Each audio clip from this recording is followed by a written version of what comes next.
It's time for the Voice of Reason podcast.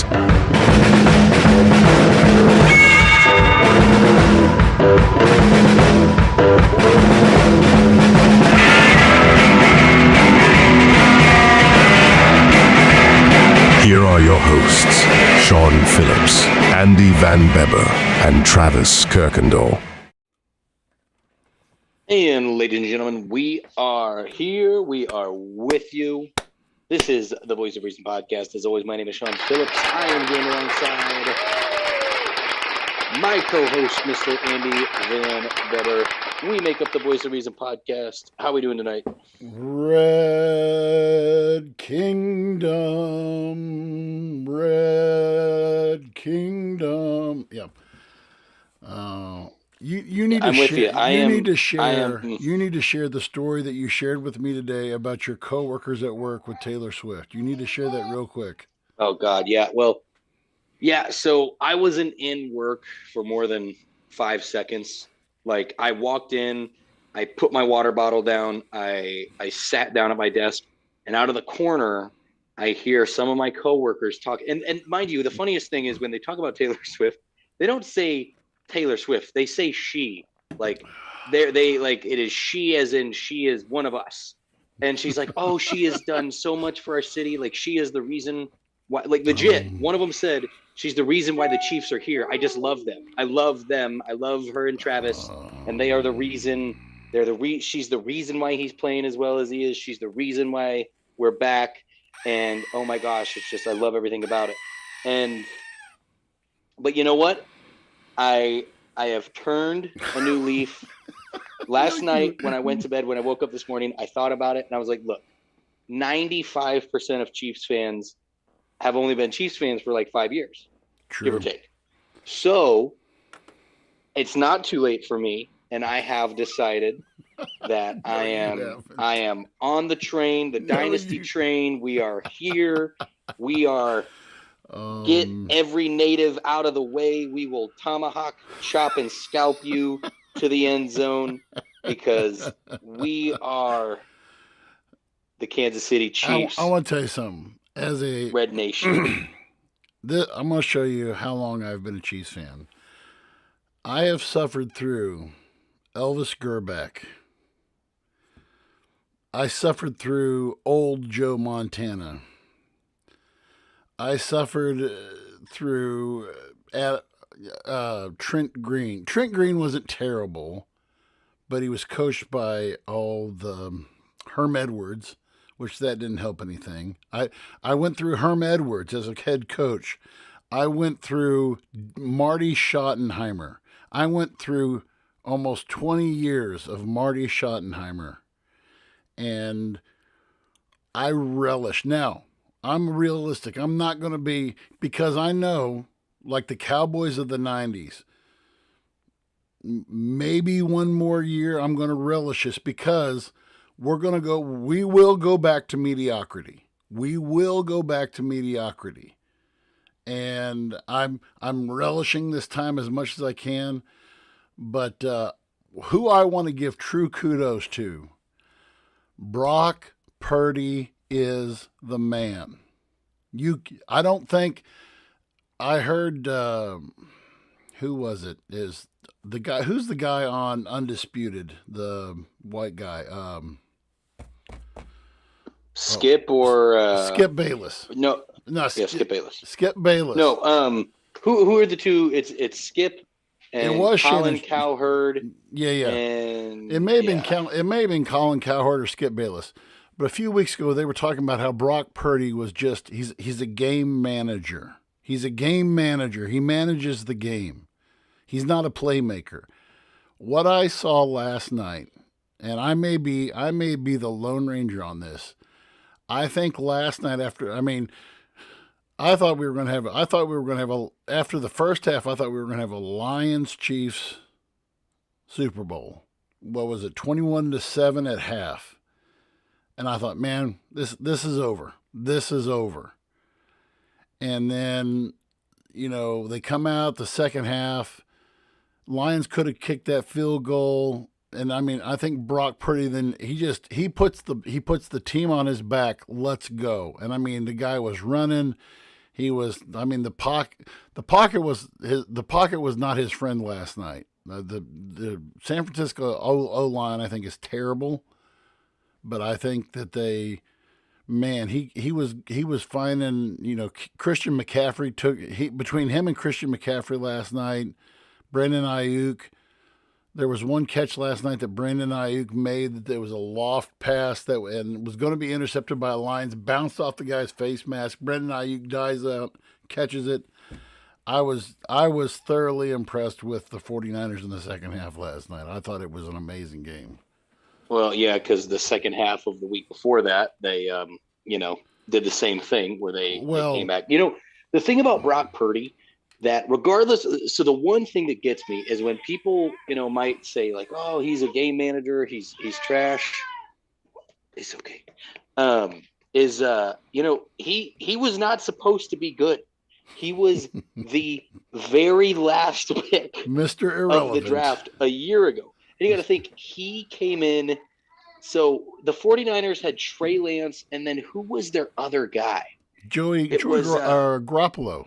Jimmy Garoppolo. Jimmy G. So Trey Lance and Jimmy G both go out, and then Brock Purdy doesn't lose a game until the playoffs.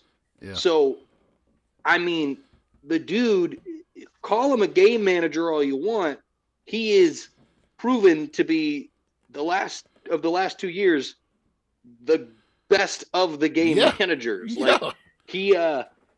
Because here's the thing, like, you want to talk about his inaccuracy. Here, my take on, as someone that has watched football for as long as I have, and when you take someone that's a rookie, and then they do as well as they do last year and they do as well as this year, there is still time where the throws that he misses, he can develop. He can get better as a passer. Look at Josh Allen.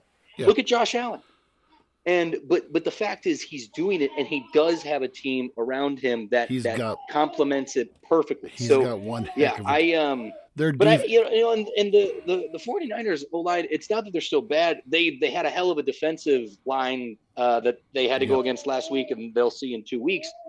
But the funny thing is, I saw a post that actually it's not funny, but it made me laugh. It was like Dan Campbell is the first reported coach to this is the first coach, or what was it? I'm gonna butcher it. I apologize. Was Dan Campbell's the first case of coach with CTE? Like, I get that's terrible. That's terrible. People, you live by the sword, you die by the sword. The fourth people down, say, well, Dan Campbell all year, he kept that methodology where we're going. It's like, look at the games they lost. They did just that.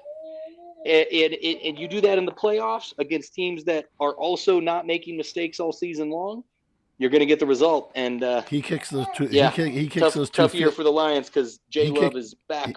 He kicks those two field goals. They win that game by 3. He kicks those 2 field goals. They win the game by 3. That's all I gotta say about that. That was But I'm gonna leave my chief bantering to a minimum. Your chief, it's our chief bantering. It is ours. I am Red Nation, and actually, as you were going back through, it's funny. I told Tony the story of Green Bay Packers legend Eddie Lacy yesterday. She was very confused why I was so happy to get this jersey. So Eddie Lacy is one of the first and few players that I know of that, thanks to Green Bay, actually ate themselves out of the National Football League after winning Rookie of the Year. It was a sad year as a Packers fans. We finally, after years of Amon Green and Ryan Grant, we finally got a rookie running back from Alabama, won Rookie of the Year with Aaron Rodgers, with the receivers we had. We were like, this kid is going to develop. We are going to a Super Bowl. And then the next year, Eddie Lacy had gained like 50, 60 pounds. Oh, my. And you could tell he was just in love with the cheese curds, the bratwurst. And by his 4th year was out of the NFL. He was one of the first running backs that actually had a weight limit clause in his contract with the Seahawks that didn't go that way. But now I've got myself a cheeseburger Eddie Lacy jersey, and we're here to Well, one more thing before we get into tonight, I want to thank you and Travis for. I will be hopefully starting. This will be my first full week on Apple Fitness this week. I love for those of you who are looking at getting in shape. I encourage you. I'm not a paid. I would love to hear. I would love to hear your experience with your first week on Apple Fitness, because I'll definitely give mine. Let's hear it. Well, so I did, and Apple Fitness has it's a very, what's the word I want to say? Accommodating. It's a very accommodating app for whatever body type you are, for whatever where you're at on your journey. And so I did. They have a whole section of just beginner workouts. And my first week, I've just been doing the beginning strength training. I haven't done any of the HIIT workouts yet because I don't know if and I'm not saying this jokingly, I don't know if my body can handle. So I do two. I've been doing, so last week I did two 10-minute strength workouts with two different guys.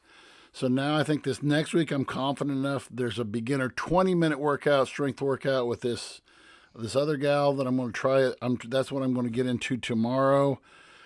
And and they play, and Sean knows that I'm a music file. I'm someone who, if I'm working out, I want to have music, and I don't want it to be some kind of, unta, unta, unta, unta, I want it to be something that's going to be, and with the creativity of Apple, and that's the other thing with this fitness app. If you want a certain style of music, you can, cross-reference. Okay, I want to do a HIIT workout with rock standard classic music. They've got it for you. If you want to do a workout just with one artist, they've got it for you. And I'm blown away by. And so, I upgraded I already had the Apple One package where I get, we have whatever it is, 4 terabytes of storage, and we have unlimited Apple Music. For an extra $12 a month, I get Apple Fitness Plus, and I get unlimited Apple News Plus, which to me, is been. Yeah, I've talked to Tony about switching, because we have a Spotify premium account, for music. And truthfully, the only podcast that I wouldn't get with Apple would be the Joe Rogan podcast. But I think that with the free Spotify, I would be able to. You get that with the free. So I'm thinking about switching us over, because you're right. You get the news, and I love reading it on. Not trying to sound like an Apple fanboy here, but I've got an iPad. I don't have like the iPad Pro. It's just whatever gen. But reading the news app on the iPad when I do have the service is amazing. What you also get too is like magazines. So like I'm a big Men's Health guy. Yep. I love reading Men's Health. That's included with your membership. Like thousands of magazines. Yep. Apple Music is great. But no, as V said, in Apple TV, I'm a MLS. I watch soccer. Season pass is through Apple TV, so I have to have Apple TV anyway during soccer season. But no, like V said, if you're I'll do one other free plug too. Before you're talking about MLS, I haven't had a chance to watch it yet, but the guys who made Band of Brothers is releasing it just got released on Friday. I haven't watched it yet, but it's called Masters of the Air. Yeah, it's got Austin Butler, a couple other younger up and coming guys. Yeah. I want to watch that so bad. So I'm it looks amazing. Anyway, I'm sorry for interrupting you. Go ahead. No, you're good. But yeah, so for me, I have always liked group fitness stuff. It might just be because of my military background, or just, I liked, like PE was kind of my first introduction to fitness and being on sports teams. What's nice about Apple Fitness is that there are follow-along videos. So what that means is you can use your phone, your iPad, and you can even have it synced to where like some of the workouts can come through on your Apple Watch if you have it. Yep. But basically, if you don't have to plan anything, you can go, hey, I want to get in a 30-minute, 40-minute bike workout. They have a laundry list of workouts for you to just click play and you follow along and you just do it. So it's one of those things that even though in the past I've had, there's so much, and they're all follow along. So you just put your phone down You press play, it syncs up with your watch, and like V said, because it's Apple, they have licensing with actual artists. So what a program that I used to do that again. I mean, I'm sure you remember it. P90X. P90X Yes. was Tony Horton's. It was the first real video on. That was hardcore not too. First real video on demand workout program. You know, we had our Russell Simmons for that, but it was one where it was like you got 90 days, get in shape, and it was a good program. However, it's the same 10 workouts. It's just like V said, it's and then so that's what it is, and you do that for 90 days, and for some people that works, but for a lot of people, the reason why they fall out of it is because it's the same every day workouts over. It's the same video. With Apple Fitness, they upload multiple different workouts every day, daily, and their library is already huge. So if you were to say, hey, you know what? I don't like, if you like getting on the stationary bike, which I love stationary bike workouts. I don't like creating them, but I like to have a coach tell me what to do while I'm on it. And so I can say, you could build a custom program on there that's like, I want to do 30 minutes of cycling a day, and it will pull up a program for you, and they continue to make it. So you will never have to do the same workout again. So they have, this is amazing. So I've got the app pulled up right now. So this is just what you can choose from: meditation, strength, HIIT training, yoga, core, Pilates, dance, kickboxing, cycling, treadmill, rowing, mindful, and then they have a mindful cool down section. So, I mean, check it out. You know, I recommend it. But moving on to focus for this week, so on last week, the court on in a filing.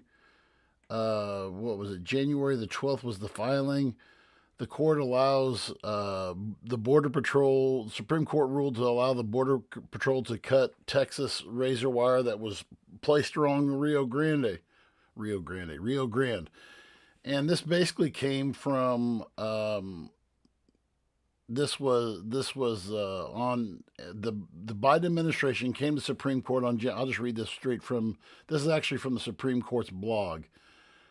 Came to court on January the 2nd asking the justices to intervene. U.S. Solicitor General Elizabeth Pregler told the court that the order by the U.S. Court of Appeals for the Fifth Circuit bars agents from doing their job, specifically from cutting or moving this wire to obtain access to the U.S.-Mexico border and reaching migrants who have already entered the U.S. territory, and so on and so forth. And so the court in a surprise 5-4 on a 5-4 decision of this super Republican court, we have a court that is going to basically upend this move by Governor Greg Abbott to protect this part of the border. And this all stems from, and I'll preface this. All this comes from when 3 migrants this happened on January 12th. So this is fresh. January the 12th, a woman and 2 children drowned on January 12th near this disputed area that you're talking about. And the Mexican government, on the Mexican side, they rescued 2 more who were suffering from hypothermia. But basically their implication is that the razor wire kept the border agents from getting and effectively doing their job. And so now what you have is, and this has been going on since last year, in Texas they have what's called Operation Lone Star. And this has been Governor Greg Abbott's attempt to close down the border to keep unvetted, undocumented illegals from coming into the country. And you have had, and this isn't something that has just happened over the last couple of days. You've had National Guardsmen from multiple states. I think it was 25, if I'm correct on that, Sean, 25 Republican states, I believe it was, who have sent their state National Guard troops to Texas to help basically police the border. And now the fear is this going, are we going to have, of course, you have your Democratic fearmongers who are saying, oh, this is going to cause a civil war and troops are going to open fire on troops and blah, blah, blah, and all this other stuff. This is turning into quite the poo show. And I for one, as a father of two legal immigrant children.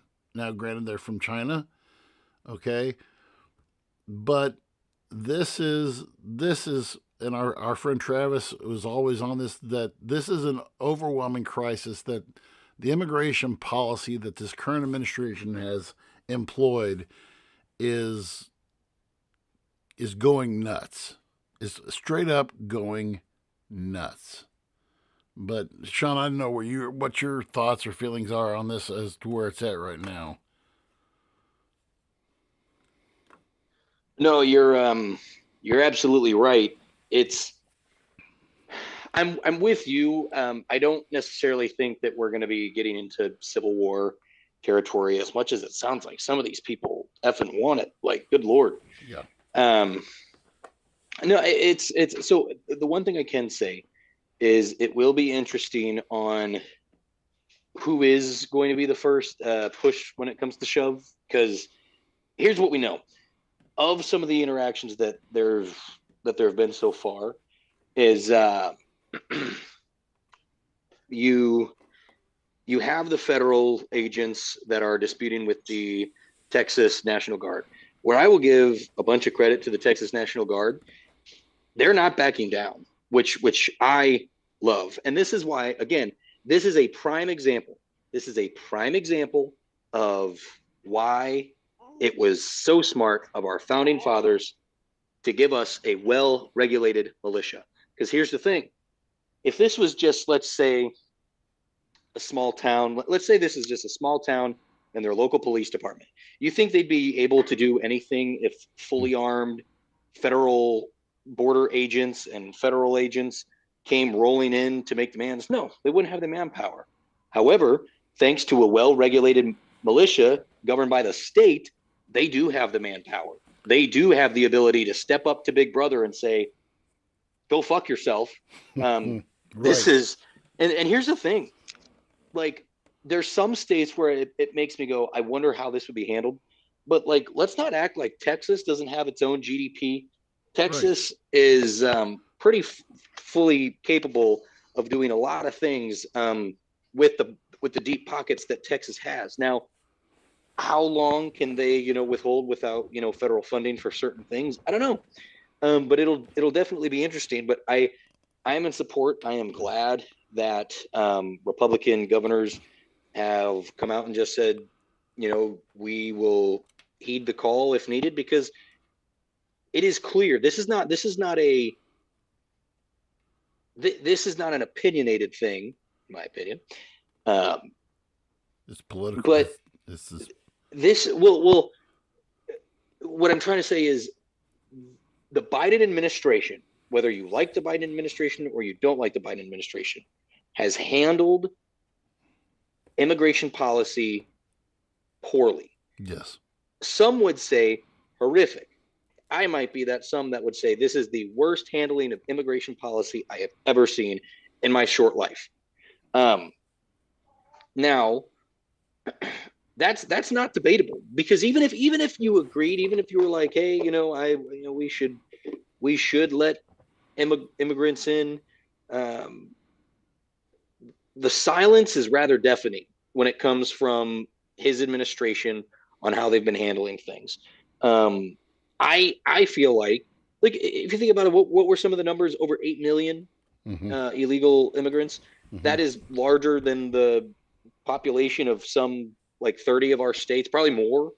Not combined, but than the population of a handful of our states. So you look at this, and it is so much more than just we don't want illegal immigrants in our country. It is so much more than that. It is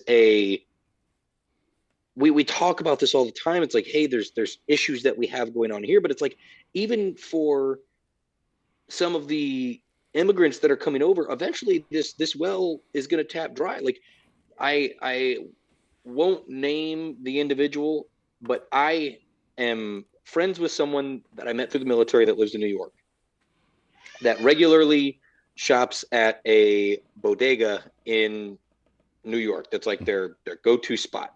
Mm-hmm. They, in the last couple of months, have met two individuals that work for cash under the table at the bodega. Not a problem. I don't really have a problem with that. However, he has told me about their living conditions, and they live in a hotel, and they both get monthly stipends of like $3,600 a month. So they don't pay for where they live. Right. They're given a monthly stipend, and they're working. Yeah. I mean, who wouldn't want to come? Because if you're not paying New York rent, $3,600, like, you're good. You can work on top of that. Maybe you make that same amount. Maybe even if you make half that, you're telling me that if you don't have to pay rent, if you're not paying rent, if you can't get by in upwards of a little over 40,000 a year, that's it. It's things like that that are crazy to me. But Well, here we are talking about it week after week. So the I forgot what this is from. Track Immigration, which is run by Syracuse University, released a report last year that said the top 5 destinations by in the United States where they're being shipped to. Okay, top 5 destinations. Number 1, of course, you said New York City. Between March 2021 to May 2023, there was 134,848. Miami-Dade County was number 2 with 114,408. Los Angeles, California, number 3, 74,854. Harris County, Texas, which is 4th, had 67,550. And Cook County, Illinois, Chicago, 3,600. 355. Now, where majority of these people are coming from, and this is New York City and Miami-Dade, the two. So this is where they are immigrants, where they're coming from during the Biden administration. This is just during the Biden administration. Cuba, Venezuela, Ecuador, Nicaragua, Colombia, Haiti, Russia, Peru, China, Georgia, India, Uzbekistan, Honduras, and Dominican Republic. And those are your top groups of where these people are coming from. And so everybody thinks, well, this is just a Mexican. Well, we're just, we're Mexican, we're anti-Mexican, we're all this other stuff. This is becoming an issue because I sent this to Sean just this evening, where I used to live at. Governor Pritzker announced recently an additional $160 million to address the state migrant crisis. Okay. And he said, and JB said, and this is about 24,000 migrants have been bused from border states and left in Chicago in the last 14 months. He says and he's given this, he's putting this into 3 different phases: the welcome phase, the shelter phase, and the independence phase. He says the welcome phase will cost $30 million. Both the shelter and independence will cost $65 million. And it says the state will build new shelter facilities and expand case management to expedite migrants becoming independent, which includes job assistance. Okay, now I want to bring this up.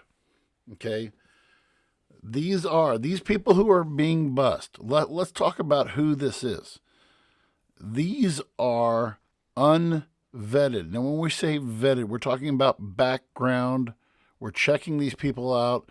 We're checking their aliases. We're making sure that they aren't. Or when you vet someone, you're looking into their background.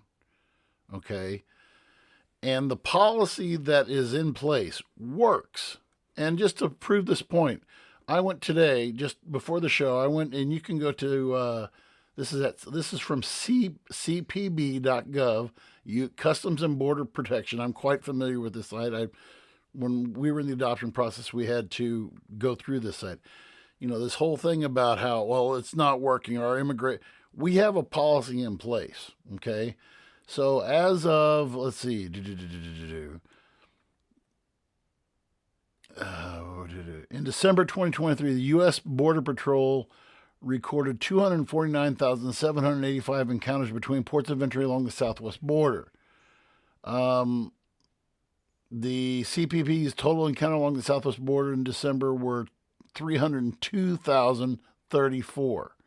Now, how this does work, when you do it the right way, okay, in that same month, okay, December through the end, so January 2023 to December of 2023, okay, 327,000 Cubans, Haitians, Nicaraguans, and Venezuelans arrived lawfully under the parole process. Specifically, more than 69,000 Cubans, 133,000 Haitians, 60,000 Nicaraguans, 87,000 Venezuelans were vetted and authorized for travel, and more than 67,000 Cubans, 126,000 Haitians, 53,000 Nicaraguans, 81,000 Venezuelans arrived and were granted parole. Okay? So the process works. And it angers me that when you go to, and this is the other thing that CPP puts on their website, is basically it says that, don't cross the border. Our message, I'm trying to find, I'd read this on their page here. But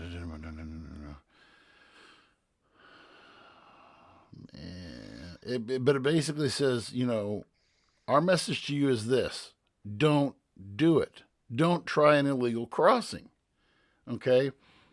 Enter in then what is today? Today we're recording this on the 29th. So this was 12 days ago. Okay? So the former director of ICE, Tom Homan, basically, I'm going to play a couple of clips here. I want to play a couple of these clips. And then this guy basically goes off on how people are bad-mouthing Border Patrol, how bad-mouthing, and how the process works. So I want to play a little bit of this, and then I've got two clips, but I'll play this first one, and then we'll talk about it, and we'll go to the next clip.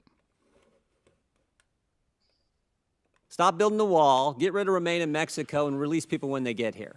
And that incentivizes people to come from, I think you said 181 countries, come to the border. Because they know there's no wall to get over, there's no wait in Mexico, and they're going to get released to wherever they want to go. Is that right? Absolutely. The first few days in office, President Biden signed over 90 executive orders abolishing all the policies that were proven effective based on numbers. Anybody can go to cbp.gov and look at the numbers. But I want to address one thing real quick. Sure. I'm sick and tired of people in Congress talking about xenophobic and racist policy of the Trump administration. We enforce the law. If I'm a racist, what's that make Congress? They wrote the law. We're not making this up. We're enforcing laws enacted by Congress. Second of all, about the family separation thing, because talking about tearing babies out of mother's arms. I'm the only one in this room who's been on that border. I'm the only one that's interviewed girls as young as 9 years old, been raped multiple times. You look in their eyes and they're dead. Their souls are gone. They have every ounce of what they think is humanity is gone because they were raped numerous times by criminal cartel members. I stood in back to a tractor trailer with 19 dead migrants at my feet, including a 5-year-old little boy. I've seen many dead bodies on the border. I've been down there numerous times this past year where Border Patrol agents are giving CPR to an infant child 6 months old. I've seen Border Patrol agents, heroes, patriots, who jump in the river with 60 pounds of gear on, putting their lives on the line to save lives. What the whole thing about zero tolerance was to save lives. Maybe if we prosecuted people, they stop bringing their children through that process. Maybe less people will die. Maybe less women will get sexually assaulted. That was the reason. It wasn't to tear babies out of mothers' arms, to prove a point and not reunite them, to make it cruel. That wasn't the purpose of the law. And there was nobody that saw that we aren't going to reunite them. We're just going to call this a terrible policy. That's a false statement. That's a lie. I was there. I was involved. Don't say that we had no intention of reuniting these families. It's ridiculous. And so that, those of you who are listening on our podcast, I invite you to go. This guy gave, I don't know how long he was on there for a couple of hours, and this is just some of the highlights of what he had to say. But he said, the border policy is, and this is, like he said, on CBP's website says the same thing. This is for your safety. Don't try an illegal clause. We have a process. We have a parole process that you can go through. Now, granted, there's still some, our friend Travis has shared with us many times about how there's still holes in the system, but for a large part, it is working. It is working. And it shouldn't have to come down to. So now you enter into this position where, and I feel for these border patrol agents, because they literally have their hands tied behind their back. Their job is to protect the border, but yet now you have the Biden administration who's telling them, bring them on in, bring them in, bring them in, bring them in, bring them in. And don't turn them away. And then that puts Texas in a state of, okay, because we're handling the most of this, we have to put up this razor wire to protect our people from these unvetted illegals. So it's a catch-22, don't you think? How do you even begin to wrap your mind around this? You don't. I wish I knew what the overall goal here was for some of these politicians. It'll be interesting to see if after we have this migrant wave, if not, obviously it wouldn't happen this election cycle, but my next election cycle, if there are attempts to be made to change voting laws on that's the other thing on who can vote, what the requirements are. Because if you add, hypothetically, let's say you add 10 million people by the time it's all said and done to the country, and you find a way to change the law that, states that maybe you don't have to be a citizen to vote, or maybe you don't have to provide certain forms of ID or verification to vote. And, I feel like you might even have some ads of, remember who fought to allow you guys to get here, and, well, that kind of sway. What really, let's get past the political part about this. I want to go back to this whole unvented thing. And I want to speak to one of the statements that this guy said about 9-year-old girls being raped. And when you have a vetted process, okay, let me say it this way: when you're just cycling these people in, and there's no check on the well-being of these people once you get them here, because I can only imagine that there's not enough caseworkers who are keeping tabs on each and every one of these individual people who are coming in. Okay, so whether these people are, let's say, drug mules, okay, we've seen the fentanyl crisis reach astronomical heights. Last week, one of the sons of I used to watch Pawn Stars all the time, Rick Harrison's youngest son, passed away from a fentanyl overdose. You're seeing the fentanyl crisis, this opioid crisis reach, and we know where it's coming from. It's coming from the border, okay? Human trafficking. these young girls, these young boys are coming in, and they're this whole thing about, well, they're what this guy said, they're being shown as being separated from their parents. Did we ever think about maybe they were separated from their parents before they even got to the border, and that they are sex slaves coming into this country? Yet when you allow the process to work, when you allow ICE and CPP to do their job and say, okay, let's look at the well-being of these people before we let them in. Let's let them go through the parole, what CPP calls the parole process. Let's let them go through. Okay, are these people tied to cartels in any way, shape, or form? Are these people tied to the drug cartels in any way, shape, or form? Are these children listed as missing or taken from their parents, are part of known sex trafficking rings? If you let the process work, we alleviate a lot of this problem. But we're calling it the immigration crisis.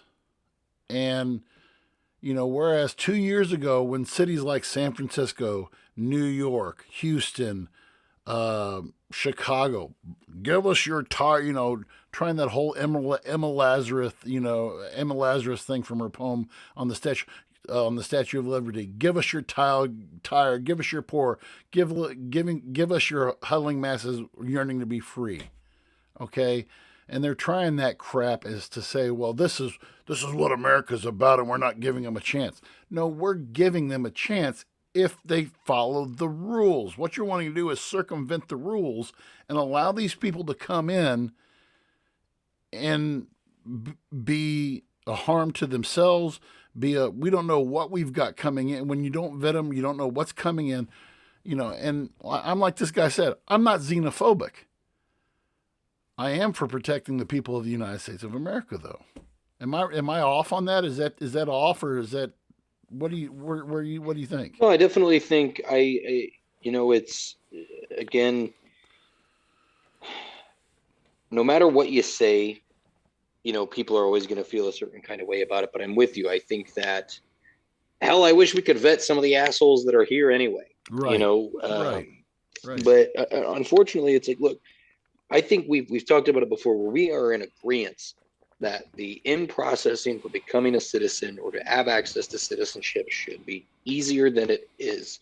That is, I think, universally agreed upon by most folks, that if, hey, you want to come into this country legally, welcome, open arms, let's make this happen. However, it's not that way. And things like this hurt the individuals that are trying to do it legally. It's a shame, but I'm with you, because it's one of those sad things where, look, I don't care what anybody says, you add 8 million people, there are going to be a couple bad eggs in that 8 million. Yeah. And we have already seen it in certain reaches where, one of the big ones, and I know, again, I cannot stress it enough that this is not everyone, or this is just how it is. But I know I have seen more than one, at least 2, possibly even 3 cases where there have been individuals who were murdered, mostly young women, murdered by individuals who came here illegally, were detained, and then released. And when they were released, go out and do these. We're still not legal. Right. They murdered innocent women. And I wouldn't doubt that there's a couple other bad eggs in that group of 8 million where similar things like that are going to continue to happen. There has to be a vetting process. There has to be a better way. And the funny thing is, look, I've said it before. If I knew my tax, if you told me that I had to pay a higher tax rate to secure the border, but make it easier for people, vetted individuals, you're going to pay more taxes so we could vet more individuals correctly to bring them into the United States, wouldn't have a problem with it at all, because that is my tax dollars going to good use. Because here's the thing. You could ask a New Yorker, hey, would you care if your taxes got increased so you could help so we can help vet illegal immigrants coming into the country so that we can get them here legally. I bet you could ask a lot of them right now, like, yeah, I absolutely would pay more, because guess what? Right now, individuals are getting $3,600 a month Yeah. just for being here. Right. So you bet your ass I would love to pay a little bit more extra taxes. Just like right now in Kansas City. I would, if a tax collector came to my door and goes, "Can I have $20?" I will. If we can get 100,000 people in Kansas City to give us $20 right now, so we'll fix all the potholes in this town, would I do it? Right. Absolutely, Right. I would do it. But guess what? They're still going to take that money, and ain't shit going to get done to the roads. Right. So that's just the folly of the system, and as good as our system is, it also definitely has its flaws. Right. But I want that's to what play makes us before home of we- the free and land of the brave. We got about 10 more minutes. I want to play one more clip, and then we'll close it with the discussion on what this last clip is.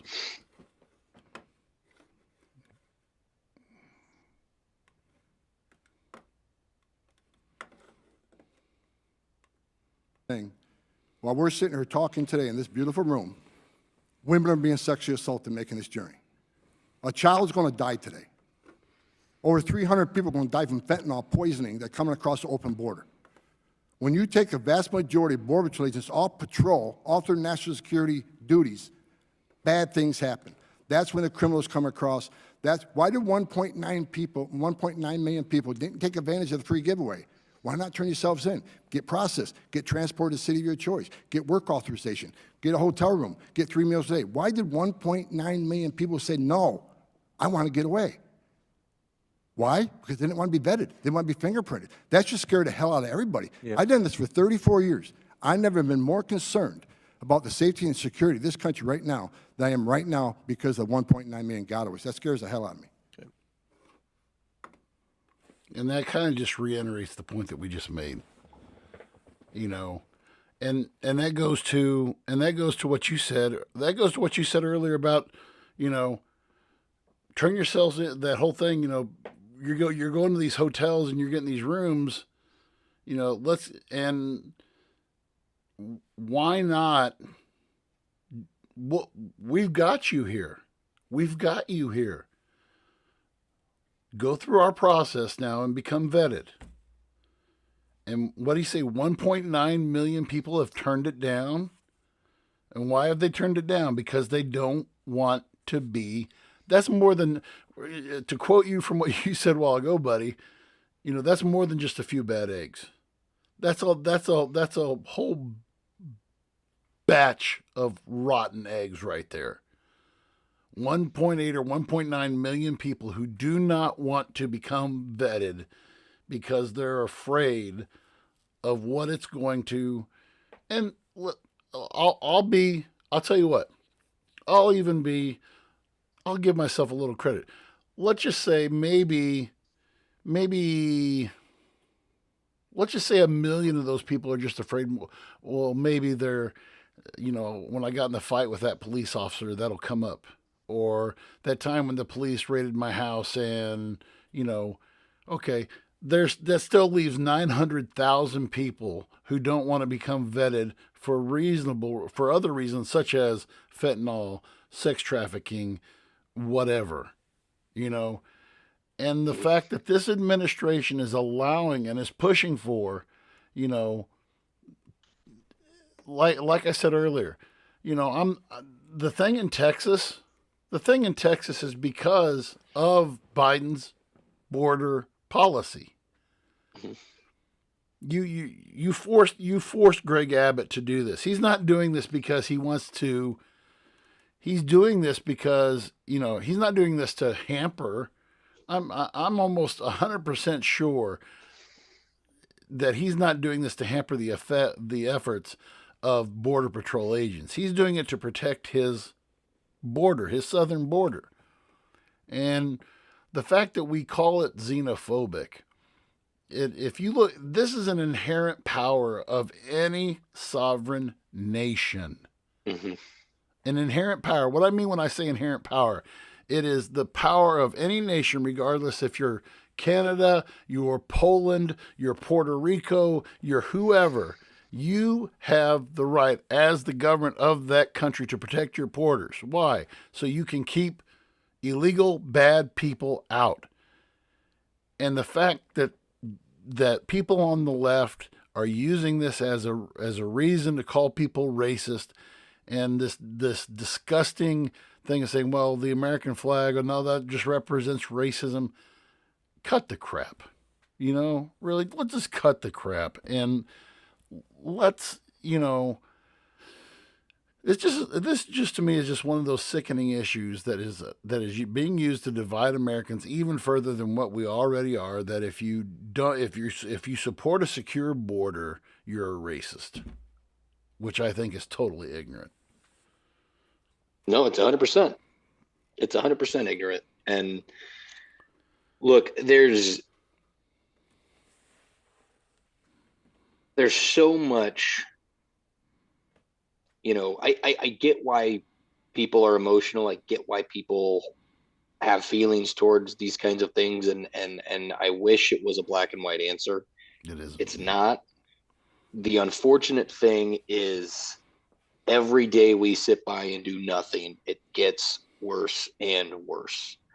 It is okay to have a drastic decision be made, a drastic change overnight, and then work on fixing it. The problem is the drastic change was we opened the floodgates, and now the ship is sinking. Yeah. So, yeah, it's hopefully there'll be an answer, and hopefully it's not just we're going to build the wall, we're going to finish the wall I started. It's a great wall, one of the best walls I'd seen in years. Probably would put that wall out front of my house, Malargo, keep the FBI out, digging through my files, couple documents, doesn't matter. Yeah, okay. Melania's great. She's great. She's raising Baron. Baron's 7'4". He'll fight off all the illegal Mexicans. He's great at fighting, great at beating up Mexicans. Might be on my cabinet. I don't know. Oh, is he old enough? I don't know. Oh. But that's the good thing. No more Mexicans in office. Trump 2024.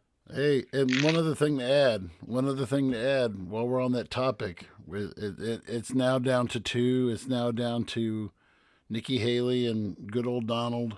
And,